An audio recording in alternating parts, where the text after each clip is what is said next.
My husband wanted to end our marriage because of some pictures of me hugging coworkers, but it turns out his best friend was plotting behind the scenes, trying to set me up so her pregnant cousin could trap him for his inheritance. I get it. Relationship stories like this often attract harsh criticism online. I've seen those brutal comments myself, so I'm hoping you all can approach this with some understanding. Before diving into the chaos, let me introduce myself. I'm Erin, a 30-year-old working in the legal field, and this past month has flipped my world upside down. I desperately need advice on how to move forward. Marcus and I shared what I thought was an incredible marriage.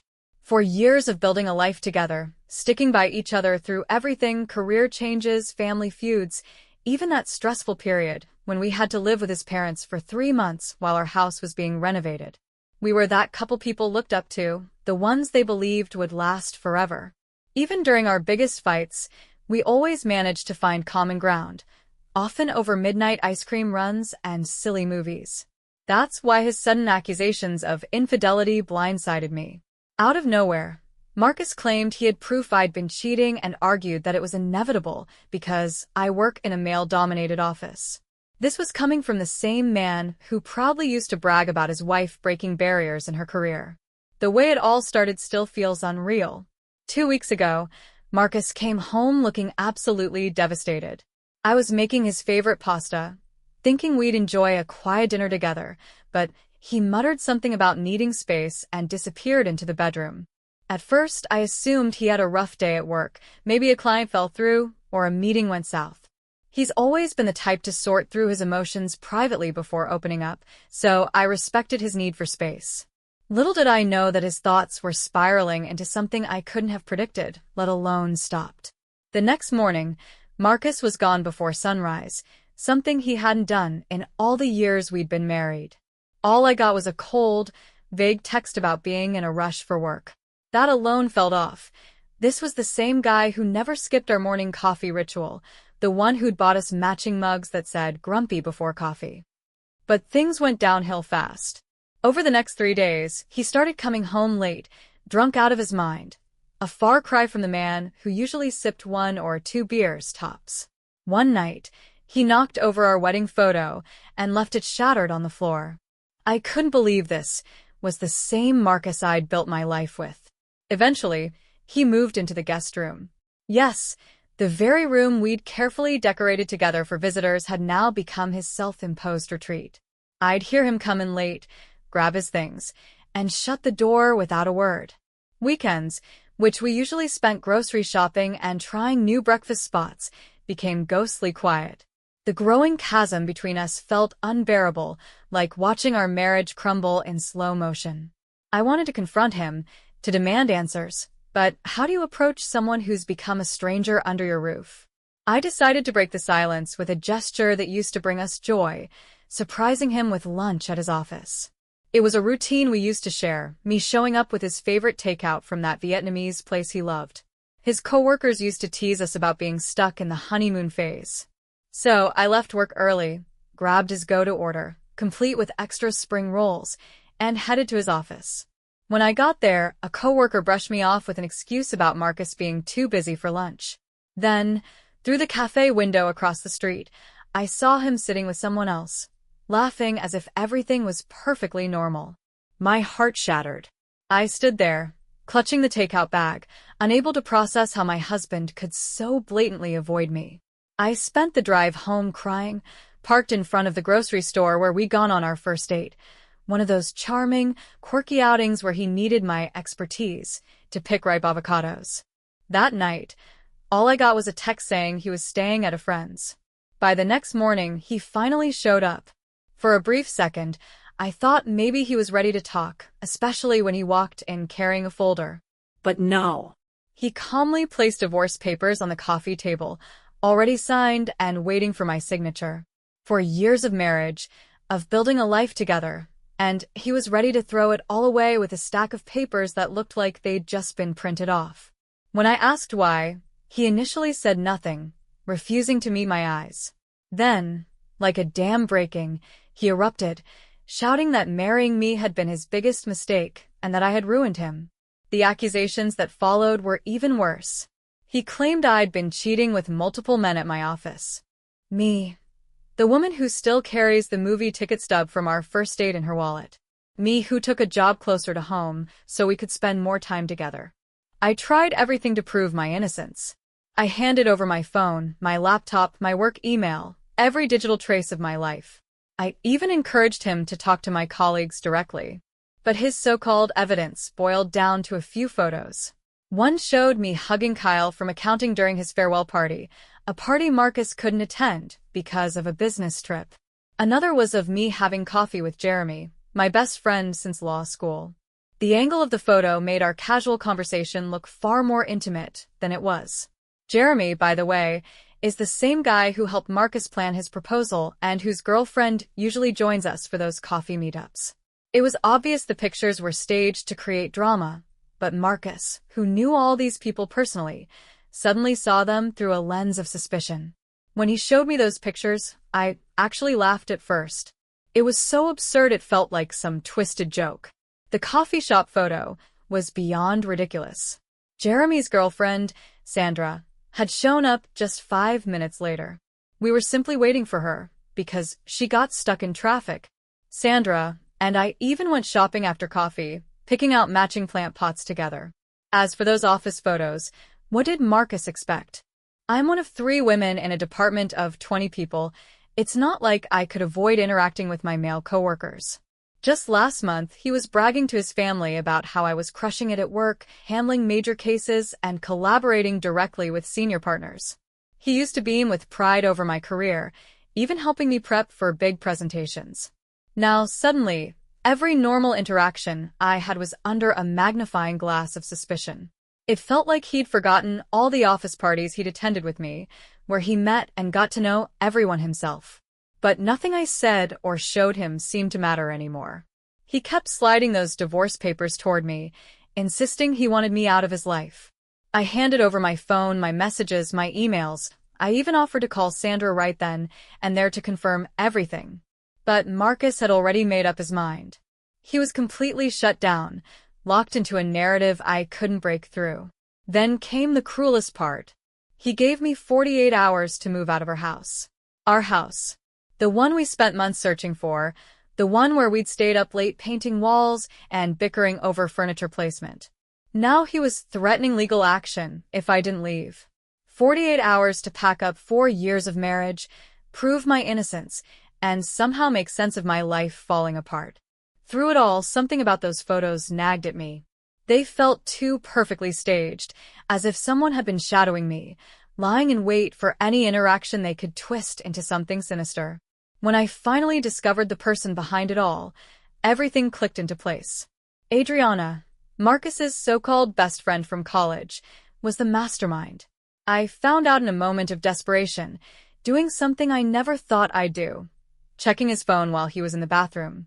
Yes, it was an invasion of privacy, but when your marriage is crumbling and you're about to be kicked out of your home, desperate times call for desperate measures. Plus, it was the same phone I'd helped him set up, where we used to share funny memes and dog adoption photos. Those 5 minutes scrolling through his messages left me seething. Adriana had been systematically poisoning Marcus's mind against me. Her texts were like a slow drip of venom, casting doubt on everything about my life. What kind of wife meets male friends for coffee? Don't you think it's suspicious she chose to work in a male-dominated field? Day after day, she planted seeds of mistrust, and Marcus had swallowed every single one. The worst part? I'd gone out of my way to welcome Adriana into our lives. I'd invited her to dinner, included her in our celebrations, and defended her when friends said she seemed overly possessive of Marcus. Now here she was, gleefully orchestrating the downfall of my marriage. Furious, I grabbed my keys and drove straight to her house, the same house Marcus had helped her move into last year, because that's what best friends do. Before I get into what happened there, let me explain why Adriana's betrayal, while infuriating, wasn't entirely shocking. The tension between us went back to the very beginning, when Marcus and I first started dating. She made it clear from day one that she didn't approve of me. I'll never forget our first meeting at a cafe. I extended my hand to greet her, and she looked at it like I'd just offered her a dead fish. Right in front of me, she turned to Marcus and asked if he was really sure about dating someone like me. At our engagement party, she spent the night dropping snide comments about how quickly we were moving. Even at our wedding, she showed up late, gave a bizarre speech about always being there for Marcus, and left early. Everyone could see through her, except Marcus. I'd always suspected she had feelings for him, but Marcus dismissed it, insisting they were like siblings. He'd tell me stories about how they'd grown up together and how she was just overprotective. Now I was seeing the lengths her so-called protection could go. On the eve of our wedding, she'd cornered Marcus during the rehearsal dinner and warned him he'd regret marrying me. He laughed it off the next morning, brushing it aside as classic Adriana. I remember feeling unsettled but forced myself to let it go. It was my wedding day, after all. Now, for years later, her prophecy was becoming a self-fulfilling one. Not because I had done anything wrong, but because she had been playing the long game, waiting for the right moment to tear us apart. When I reached her house, she initially pretended not to be home. Real mature for someone who'd just torched my life. But the moment I mentioned Marcus and the divorce, her door flew open. The smug look on her face made my blood boil. Standing in her doorway, surrounded by countless photos of her and Marcus from their college days, I cut straight to the point. Why did you manipulate him into believing I was cheating? Her response was dripping with self-righteousness. I'm just trying to save my best friend from a toxic relationship, she said, as if she were doing him some kind of noble favor. Save him from what? Our weekly game nights? Our plans to start a family? She acted like a hero, destroying my marriage for Marcus's own good. What unnerved me most was the way she kept talking about their future. Not his future, their future. When I pressed her, asking if she had feelings for Marcus, she got defensive. He's like my brother, she snapped. But the way she slammed the door in my face told a different story. This was the same woman who had cried at our wedding, not out of joy, but resentment. Now she was claiming victory. Back at home, I made one last attempt to reach Marcus. I asked him why he had never come to me with his doubts, why he'd let Adriana fill his head with lies without ever questioning her motives. His response was like a dagger to the heart. I trust Adriana more than I trust you. Just like that, 4 years of marriage meant less than his college friend's word. Now I'm sitting in what used to be our home. Well, his home now, surrounded by half-packed boxes and memories of a life we built together. I have 24 hours left to leave the house where we spent our first Christmas, where we dreamed of having kids one day. I know I'm innocent, but somehow I feel guilty, like I should have seen this coming or done something differently. What would you do if your spouse trusted someone else over you? How do you fight against someone who's spent years plotting your downfall? I feel completely lost. The narrative Marcus had created, the poor, betrayed husband whose evil wife dared to have male colleagues and friends, was infuriating. The way he was acting, you'd think he was some kind of tragic hero instead of a grown man who willingly chose to believe his manipulative friend over his wife of 4 years. Walking back into the house that day felt surreal, like I had entered some alternate reality. Marcus wouldn't even look at me, the same man who used to send me heart emojis from upstairs when we were both working from home. I tried to keep my visits strictly practical, just collecting my things, but the questions wouldn't stop racing through my mind. Who was the mystery woman I'd seen leaving with Adriana? Marcus practically bolted upstairs the moment I walked in, as though I were some contagious virus. 4 years of marriage had been reduced to this, awkwardly packing up my life while my husband hid from me. I couldn't even bring myself to take our shared photo albums. The thought of having that conversation was too much to bear. Chelsea kept urging me to let go, to stop obsessing over who the other woman might be, and start focusing on healing and moving forward. But then, 3 days later, she came home from her lunch break with news that felt like another punch to the gut. She'd seen Marcus near his office with a woman, and they weren't exactly discussing business. They were sitting closely at the little Italian restaurant where Marcus and I had celebrated our 3rd anniversary just a few months ago. Chelsea said they looked comfortable together, the kind of ease that only comes with time. I hoped against hope that it wasn't who I feared it might be. When I asked Chelsea to describe the woman, Her solemn expression said it all. The divorce papers weren't even finalized, and Marcus was already moving on like our marriage had meant nothing. This was the same man who used to say he couldn't sleep without hearing me say goodnight. Now he was sharing cozy meals while I was still wearing my wedding ring. That night, I tried to distract myself by stress buying ice cream at the grocery store. Instead, the universe decided to mess with me again. There he was, Marcus, with the same woman I'd seen leaving our house. My brain told me to grab my pint of Ben and Jerry's and leave, but my feet had other plans. I ended up following them. Not my proudest moment, but heartbreak makes us do crazy things. They led me to Memorial Park, the same place where Marcus had proposed during the winter festival. And there they were, kissing on the very bench where we used to share our lunch breaks. I don't even remember running back to my car. I just found myself sitting there, hyperventilating. I couldn't let it go. Using Chelsea's phone because Marcus had blocked my number real mature. I called him. When I asked about the woman, his response felt like yet another betrayal. He was proud to admit he was dating her, claiming she was helping him heal from his trauma. Trauma? Trauma from what? Our movie nights and Sunday brunches? Then he dropped the real bombshell. She was Adriana's cousin. That's right. While I was being accused of cheating, Adriana had been busy setting Marcus up with her cousin. He even had the audacity to call it karma, as if starting a new relationship before our divorce was finalized was somehow justified by things I never did. This was the same man who lost his mind over me having coffee with a male friend, now dating his manipulative best friend's cousin, who conveniently entered the picture just as our marriage fell apart. After that call, I swore I was done. I deleted Marcus's number, unfollowed his family on social media, and started the post-breakup detox. But then I stumbled onto something that changed everything. Rachel, that's Adriana's cousin, is pregnant. Suddenly, all the puzzle pieces clicked into place. The rushed divorce, the whirlwind relationship, it all made sense. If Marcus got her pregnant, he'd need a clean break from me to avoid any legal complications. How convenient that I became the cheating wife right when he needed an out. I know this because I did something a little crazy. After seeing them together at the park, I followed Rachel. I know it sounds unhinged, but heartbreak turns you into an amateur detective. Instead of going home, she went straight to Adriana's house. I crouched behind some hydrangeas outside their window. Yes, I realize how absurd that sounds, and overheard bits of their conversation. "He'll find out soon," Rachel said.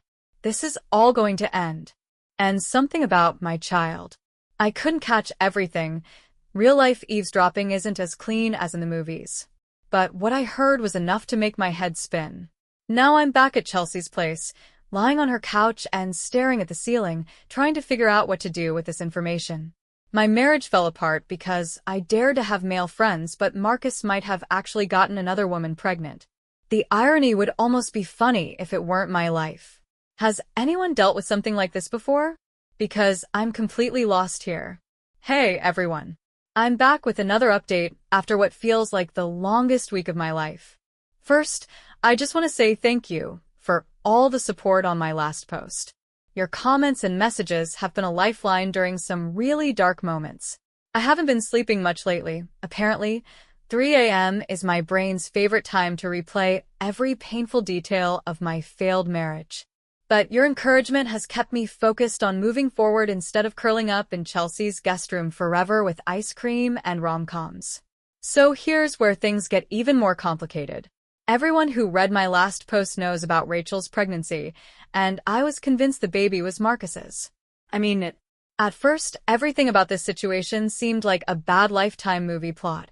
A faithful wife is accused of cheating, the husband moves on suspiciously fast with a new girlfriend, and, plot twist, the girlfriend is pregnant. But as messy as it already was, the reality turned out to have even more layers than the lasagna Marcus's mom used to make for Christmas, which, for the record, was always dry, though I was too polite to say so. Thinking back to my first encounter with Rachel, some things didn't sit right. Everyone was acting as if she was far enough along in her pregnancy to make this an urgent situation, but she didn't show any signs at all. None of the little things I remembered from when my sister was pregnant, no water bottle constantly in hand, no careful way of sitting. It felt like one of those moments when you know someone's lying, but you don't have the proof yet. So I decided to get the proof. Yes, I became that person. I borrowed a coworker's car under the guise of planning a surprise party and spent an afternoon following Rachel and Adriana around town. They stopped at Valley View Maternity Clinic, which confirmed Rachel was, in fact, pregnant, but it was just a first-month checkup. The timing made no sense for Marcus to be the father, considering when their relationship supposedly began. After the appointment, they headed to that trendy new bistro downtown. I threw on sunglasses and a hat, trying to blend in like some kind of amateur spy, and managed to snag a table right behind them. The host definitely gave me a weird look when I insisted on sitting with my back to them, but desperate times call for awkward measures. And let me tell you, what I overheard was worth every uncomfortable minute pretending to study the menu. Turns out, Adriana wasn't just trying to break up my marriage because of some weird obsession with Marcus. She was orchestrating an entire con. She was drowning in debt from failed investments and maxed out credit cards, and instead of consulting a financial advisor like a reasonable person, she cooked up this elaborate scheme. Rachel was just her pawn. The plan? Convince Marcus he'd gotten Rachel pregnant during a drunken night he wouldn't remember. Rachel seemed uneasy about the whole thing. She kept saying Marcus was too nice to deserve this kind of manipulation, but Adriana, true to form, doubled down. She argued it was their only path to financial security. The timing wouldn't hold up under scrutiny, but Adriana was banking on Marcus being too honorable to question it. Their ultimate goal? Marriage. Once Marcus tied the knot with Rachel, Adriana and her cousin would gain access to his savings and the inheritance he received from his grandfather last year. The same inheritance we'd planned to use for the down payment on our dream house. Listening to them scheme over overpriced pasta and wine, which, at least, Rachel wasn't drinking, props for committing to the pregnancy act, was surreal. But it didn't end there. Apparently, Rachel's ex-fiancé had dumped her after finding out about the pregnancy. Instead of dealing with that fallout, Adriana decided to use Marcus as a backup plan. Real classy, right? 3 days later, just when I thought things couldn't get any more absurd, Marcus showed up at Chelsea's door like a lost puppy. He was holding our favorite takeout and begging me not to sign the divorce papers. Yes, the same man who couldn't look me in the eye 2 weeks ago was now talking about reconciliation and how he still believes in us. Why the sudden 180? Remember me sitting at that restaurant pretending to scroll through my phone? Well, I wasn't just scrolling, I was recording. Yes, I know it's probably not the most ethical thing to do, but desperate times and all that. That night, I emailed the recording to Marcus. At first, he tried to deny it, accusing me of faking the audio. Because apparently, in addition to being a cheater, I was also a master audio editor. But once he confronted Adriana and Rachel, everything unraveled. Adriana, who had been in Marcus's life since college, tried to spin the whole thing as if she had been acting in his best interest. That excuse fell apart quickly. Rachel broke down and confessed everything. Marcus, being the lawyer he is, went into full legal mode, threatening them with defamation and fraud charges. The mere idea of paying damages they couldn't afford was enough to make them disappear. No dramatic showdown, no tearful apologies, just gone. Their confidence evaporated the moment their scheme backfired. But before all of that, Marcus still tried to twist things back onto me. He actually suggested that I had doctored the recording. Can you believe that? Because I was desperate to get him back. Sure, Marcus, that makes total sense.